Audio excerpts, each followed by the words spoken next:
interesting narrative that you're putting together. Because I've been told by executives that you prefer to work with Ruocco. That's why you two guys are matched up all the time. That's just what I heard. I don't know if there's any truth to it. I just put it together that the road trips you don't want to go on, that I end up working with Ryan Ruocco because we're willing to work the games on the road. Ground ball to short. Swanson.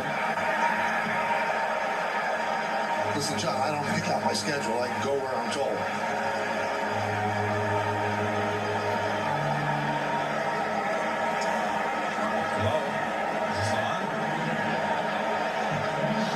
I'll be very chatty tomorrow.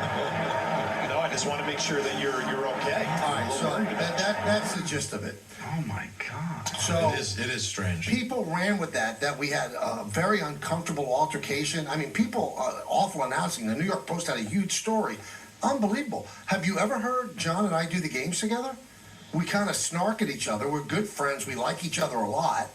John was getting phone calls from people. What happened with you and Kay?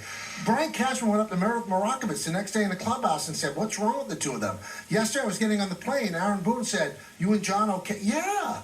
I mean, it's called kidding around. I got to be honest with you, Michael. You know I'm nothing but honest with you. It was very uncomfortable. It was. I know you, so I kind of know your sensibility, but I totally get where people would misunderstand that because it did seem uncomfortable. And that long silence that I was kind of joking about at the time, that I could understand people taking it that way. Well, you know what? If they did, I'm sorry they took it that way. We are fine. We're friends. We laughed about it, and I was about as ill as I've ever been. In Chicago, I had vertigo. I felt like I was walking on a boat. I was throwing up in the booth on Friday. No, I didn't hear that part. Oh yeah, and I heard the vertigo part. The Cub doctor had to give me a neurological exam to see if I had a stroke. I mean, I couldn't walk. Oh my God! So I was. I mean, I had no idea if I could do the game. I didn't know I was going to get dressed in the hotel. So that's why I was quiet on the bus. That's what led to John saying that. But he knew because he helped me onto the bus. I couldn't walk. Wow.